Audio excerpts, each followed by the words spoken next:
Assalamualaikum warahmatullahi wabarakatuh. A'udzu billahi minasyaitonir rajim. Bismillahirrahmanirrahim. Alhamdulillahi rabbil alamin. Allahumma shalli ala sayyidina Muhammad wa ala ali sayyidina Muhammad. Qala Rasulullah sallallahu alaihi wasallam, nadharallahu mar'an sami'a minna haditsan fahfidhahu hatta yuballighahu ghairahu. Semoga Allah menjadikan wajah orang-orang yang mendengarkan hadis kemudian menjaganya lalu menyebarkannya kepada orang lain. Allah jadikan wajahnya berseri-seri di dunia maupun di akhirat. Allahumma amin. Qala rabbi shrah li sadri wa yassir li amri wahlul 'uqdatam min lisani yafqahu qawli. Amma ba'du. Pemirsa sekalian, marilah kita sama-sama melanjutkan membaca hadis-hadis Mukhtasar Shahih Bukhari Muslim karangan Imam Suyuti.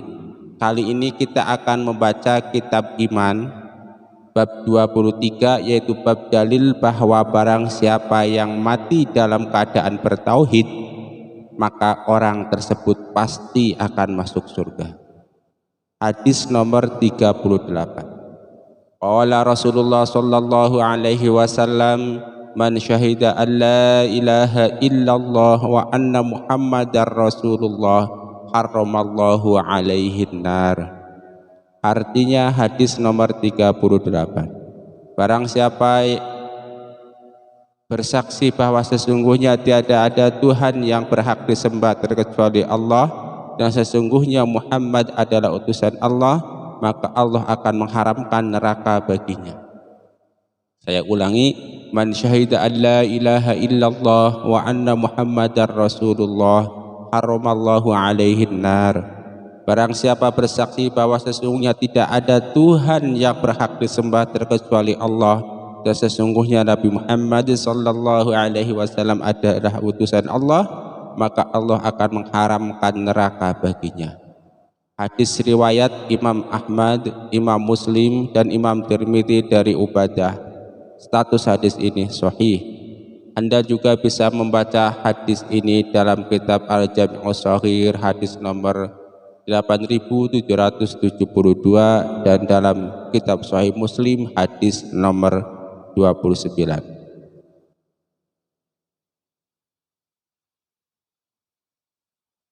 Penjelasannya, orang yang meninggal dunia dalam keadaan bertauhid maka dia bisa masuk surga tanpa transit di neraka terlebih dahulu, dan bisa juga singgah di neraka untuk dibersihkan dosa-dosanya terlebih dahulu.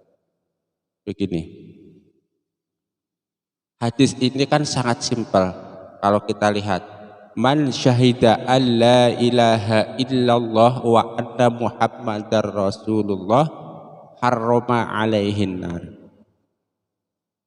Pemahaman pertama, ini kalau yang secara mudah itu barang siapa yang membaca syahadat asyhadu an la ilaha illallah wa asyhadu anna muhammadar rasulullah, maka secara lafzi orang tersebut tidak akan masuk neraka. Satu.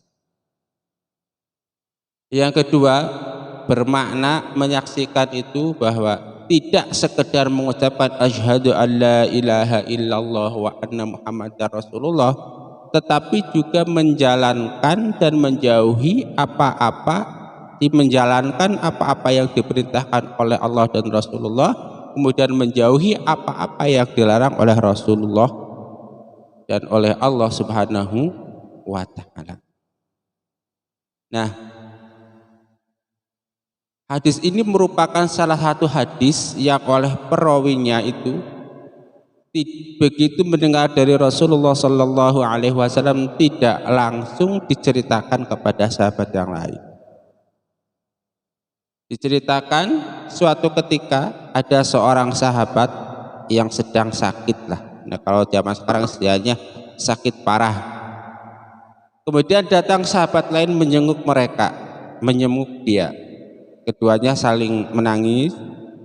Kemudian sahabat yang sedang sakit ini berkata bahwa semua hadis yang aku dengar dari Rasulullah Shallallahu Alaihi Wasallam dan bermanfaat bagi kalian telah aku ceritakan, kecuali satu hadis, yaitu hadis ini, hadis man syahida alla ilaha illallah wa anna muhammadar rasulullah haramallahu alaihi nar.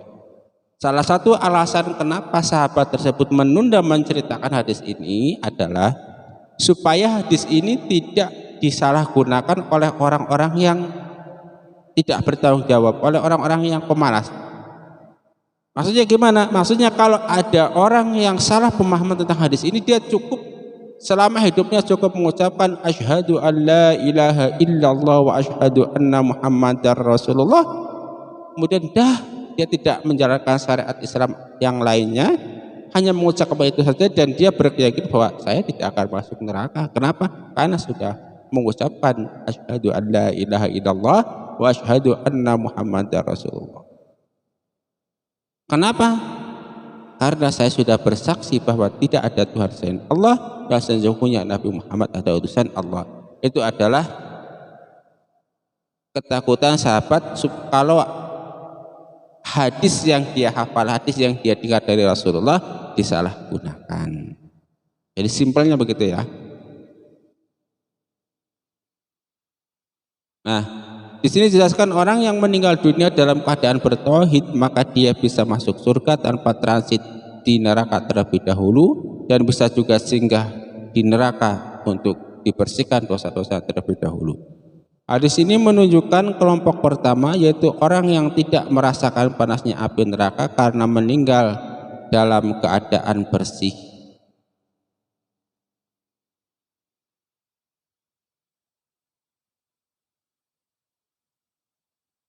Meninggal dalam keadaan bersih dari dosa, meninggal setelah taubatan nasuha, diampuni dosa-dosanya Allah, mendapat syafaat atau karena sebab lainnya. Jadi begini, bahwa ketika seseorang meninggal dunia dalam keadaan bertauhid, maksudnya bertauhid itu bersaksi bahwa tidak ada Tuhan selain Allah dan tidak menyekutukannya, maka orang tersebut itu pasti masuk surga, baik transit di neraka terlebih dahulu maupun tidak. Kok bisa ya? Ada orang-orang yang begitu meninggal dalam keadaan bertauhid, meninggalnya tanpa dosa, maka dia langsung masuk surga tanpa dibersihkan di neraka terlebih dahulu. Contohnya siapa? Contohnya orang yang taubatan nasuha. Misalnya ada orang yang sama seperti kita, berdosa, bahkan banyak dosa, tetapi ketika menjelang ajalnya dia bertobat dengan taubatan nasuha. Maka orang-orang yang bertobat secara taubatan nasuha dengan sungguh-sungguh itu, maka dia itu bersih dari segala dosa-dosanya, baik dosa besarnya maupun dosa kecilnya dia sudah taubati, baik dosa terhadap Allah Subhanahu wa Ta'ala atau dosa yang ada hubungannya dengan sesama manusia, dia sudah taubat. Nah, setelah dalam keadaan bersih suci dari dosa tersebut itu, maka dia meninggal dunia otomatis meninggal tanpa membawa dosa. Nah, kalau tanpa membawa dosa, apa yang mau dibersihkan di neraka? Bisa langsung masuk surga, tentu dengan seizin dan ridho Allah Subhanahu wa Ta'ala. Kenapa? Karena ya orang-orang yang bertobat itu statusnya dia itu kayaumi waladathu ummuhu, seperti bayi yang baru dilahirkan. Maksudnya ketika bayi dilahirkan itu tentu dia belum memiliki dosa karena belum terkena taklif, statusnya belum mukalaf. Nah, meninggal dalam keadaan seperti itu otomatis dia meninggal dalam keadaan tanpa dosa. Satu, orang yang meninggal tanpa dosa dalam keadaan bertauhid, contohnya adalah orang yang baru saja bertaubat. Atau ada orang-orang yang meninggal tanpa dosa itu seperti orang mu'alaf. Seumur hidupnya dia itu sebagai seorang kafir atau seorang non muslim, tidak beriman kepada Allah Subhanahu wa Ta'ala. Tetapi ketika menjelang ajalnya dia beriman kepada Allah Subhanahu wa taala dengan sebenar-benarnya iman dan mengucapkan kalimat asyhadu alla ilaha illallah wa asyhadu anna muhammadar rasulullah, kemudian dia meninggal dunia, otomatis dia meninggal dalam keadaan husnul khotimah, dalam keadaan bertauhid dan dalam keadaan tanpa dosa. Nah, jika demikian maka dia itu harrama alaihin nar, tidak masuk neraka tapi bisa langsung masuk surga. Nah, sekarang saya bacakan nih apa penjelasan, salah satu penjelasan Imam Muslim dalam kitab Al-Minhaj Syarah Sahih Muslim Ibnu Hajjaj, yang saya bacakan terjemahnya nih.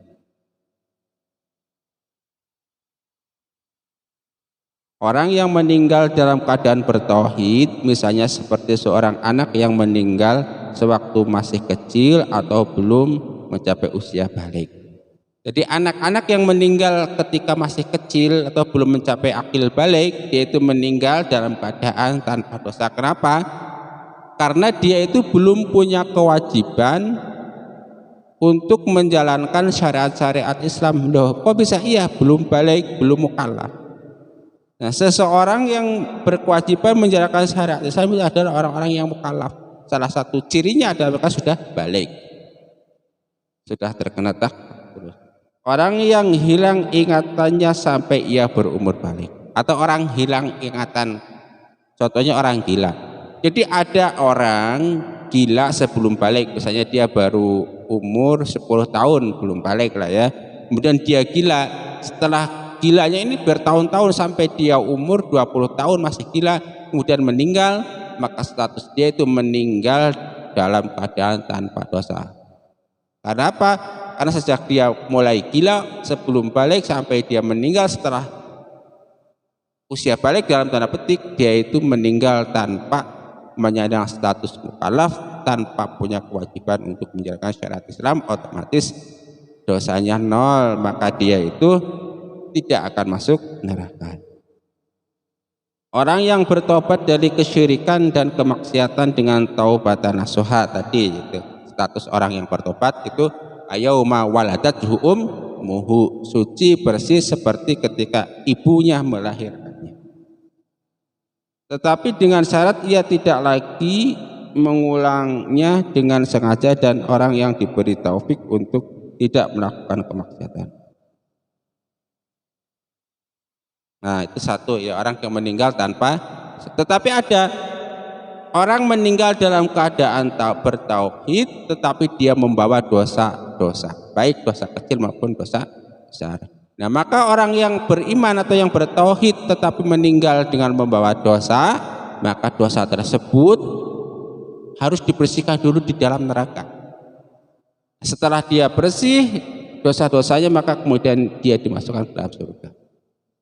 Atau dia membawa dosa-dosa tetapi oleh Allah Subhanahu wa taala diampuni, maka dia pun tidak mencicipi panasnya neraka tapi bisa langsung masuk surga. Jelas ya? Jadi kesimpulannya, barang siapa yang meninggal dalam keadaan mentauhidkan Allah Subhanahu wa taala, maka dia tidak akan masuk neraka, dengan catatan meninggalnya itu tidak membawa dosa-dosa yang perlu dibersihkan di dalam neraka, dengan catatan atau misalnya dia itu membawa dosa tetapi diampuni oleh Allah Subhanahu wa taala, maka dia pun tidak masuk neraka.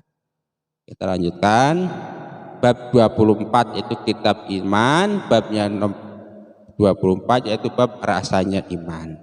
Hadisnya nomor 39. Qala Rasulullah sallallahu alaihi wasallam, "Dzaqa ta'mal imani man radiya billahi rabba wa bil islami dina wa bi Muhammadin sallallahu alaihi wasallam rasulah."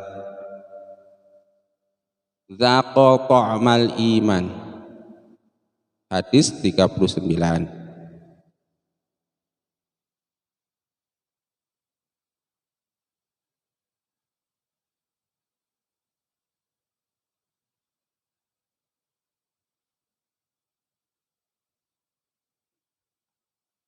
Bentar ya, ini ada yang perlu diedit.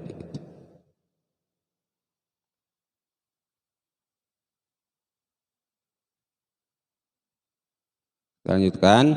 Artinya hadis nomor 39, niscaya akan merasakan rasanya iman bagi orang yang ridha terhadap Allah sebagai Rabbnya dan Islam sebagai agama dan Muhammad sebagai Rasulnya. Hadis riwayat Imam Ahmad, Imam Muslim dan Imam Tirmidzi dari Abbas bin Abdul Muthalib. Status hadis ini sahih.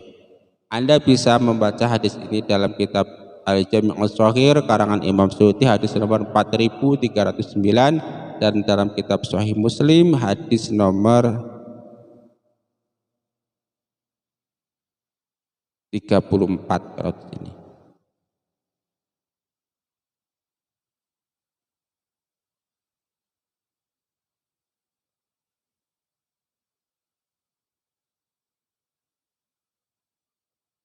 Maksudnya orang yang bisa mencicipi dan merasakan rasanya keimanan, nikmat, lezat, manis, adalah orang yang merasa cukup dan puas serta tidak mencari Tuhan selain Allah Subhanahu wa taala.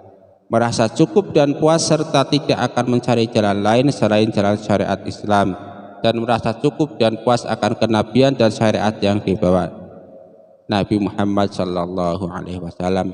Zaqa ta'mal imani man radiya billahi rabba wa bil islami dina wa bi Muhammadin sallallahu alaihi wasallam nabiyya wa rasulah.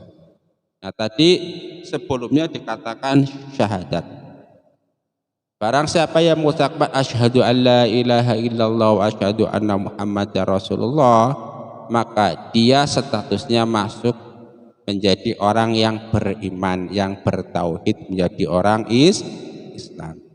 Tetapi tidak semua orang Islam itu, tidak semua orang yang mengucapkan syahadat itu bisa merasakan nikmatnya iman. Lalu siapa saja yang bisa merasakan nikmatnya keimanan dalam Islam itu? Dalam hadis ini disebutkan zaqa ta'mal imani man radiya billahi rabba. Pertama syaratnya orang tersebut ridho kepada Allah Subhanahu wa taala sebagai Tuhannya. Jadi saya menerima dan itu bahwa Allah adalah Tuhan saya tidak akan mencari Tuhan selain Allah karena memang tidak ada Tuhan, hanya Allah.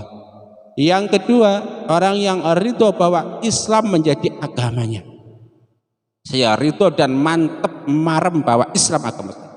Selain Islam tidak akan ada yang saya terima karena salah. Inna dina indallahi Islam, ridho. Nah, kalau orang-orang yang masih ragu sesungguhnya ajaran Islam ini benar atau salah, sesungguhnya ajaran Islam ini bagaimana bagi itu, nah itu dia tidak akan merasakan manisnya iman karena pas dia masih ragu terhadap kebenaran Islam meskipun status dia sudah agama Islam karena mengucapkan asyhadu an la ilaha illallah wa asyhadu anna Muhammadar Rasulullah. Dan yang ketiga adalah yakin bahwa Nabi Muhammad sallallahu alaihi wasallam adalah utusan Allah. Ada orang-orang yang tidak meyakini Nabi Muhammad sebagai utusan Allah, banyak buktinya, banyak orang yang tidak beriman kepada Rasulullah. Atau ada orang yang beriman kepada Rasulullah tetapi meyakini bahwa Rasulullah bukan nabi terakhir, banyak buktinya. Ada orang-orang yang meyakini bahwa setelah Nabi akan ada Nabi lagi. Nah ingat, itu maknanya. Tapi secara lafzi kalimat ini juga bisa menjadi kalimatur ridha, itu kalimat yang bisa mendatangkan ridha Allah Subhanahu wa taala. Dalam hadis lain dikatakan bahwa barang siapa yang mengucapkan raditu billahi rabba wa bil islami dina wa bi Muhammadin sallallahu alaihi wasallam nabiyya wa rasulah 3 kali di waktu pagi dan 3 kali di waktu sore, maka dia berhak mendapatkan ridha Allah Subhanahu wa taala. Nah, kalau dia mendapatkan ridha Allah Subhanahu wa taala karena keridhaan Allah tersebut, karena rahmat Allah tersebut, kemudian dia lambat laun akan merasakan nikmatnya iman. Jadi jelasnya kalau waktu pagi hari setelah sholat subuh, setelah wiridan baca sholat subuh, kemudian cobalah baca raditu billahi rabba wa bil islami dina wa bi Muhammadin sallallahu alaihi wasallam nabiyya wa rasulah. 1. Raditu billahi rabba wa bil islami dina wa bi Muhammadin sallallahu alaihi wasallam nabiyyan wa rasula. Dua, raditu billahi rabba wa bil islami dina wa bi Muhammadin sallallahu alaihi wasallam nabiyyan wa rasula. Tiga, itu dibaca pagi hari setelah sholat subuh. Nah, kemudian juga dibaca pagi hari, dibaca sore hari setelah sholat asar. Biasanya ada sholat asar, kemudian melaksanakan wiridan sholat asar, dan setelah itu baca raditu billahi robba wa bil islami dina wa bi Muhammadin sallallahu alaihi wasallam nabiyyan wa rasula. Nah, dengan membaca 3 kali tersebut maka kita berhak mendapatkan ridha Allah Subhanahu wa taala. Apa artinya? Ketika Anda membaca raditu billahi robba di pagi hari, maka Anda berhak mendapatkan ridha Allah Subhanahu wa taala sampai sore hari. Nah, nanti ketika sore hari baca lagi 3 kali, maka Anda berhak mendapatkan ridha Allah Subhanahu wa taala sampai pagi hari. Dengan kata lain, dalam sehari semalam selama 24 jam Anda dinaungi ridha Allah Subhanahu wa taala, dinaungi rahmat Allah Subhanahu wa taala. Kalaupun Anda meninggal ketika itu, insya Allah meninggal dalam keadaan ridha Allah Subhanahu wa taala, meninggal dalam keadaan bertauhid, meninggal dalam keadaan husnul khotimah. Allahumma amin. Nah, jadi dia salah satu, kalau tadi bab sebelumnya menjelaskan bahwa orang yang meninggal dalam keadaan membawa tauhid insya Allah tidak akan masuk neraka. Nah, di bawahnya dijelaskan bahwa barang siapa yang membaca raditu billahi robba wa bil islami dina wa bi Muhammadin sallallahu alaihi wasallam nabiyyan wa rasula 3 kali di waktu pagi, 3 kali di waktu sore, insya Allah mendapatkan ridha Allah, dan tentu saja dia akan meninggal dalam keadaan bertauhid. Allahumma amin. Nah, selain dibaca pada waktu pagi dan sore hari, kalimat ini juga dianjurkan dibaca setelah azan. Atau ada doa setelah azan atau doa setelah mendengarkan azan, itu kan yang masyhur, asyhadu an la ilaha illallah wahdahu la syarikalah wa asyhadu anna Muhammadan abduhu wa rasuluh, raditu billahi robba wa bil islami dina wa bi Muhammadin sallallahu alaihi wasallam nabiyyan wa rasula.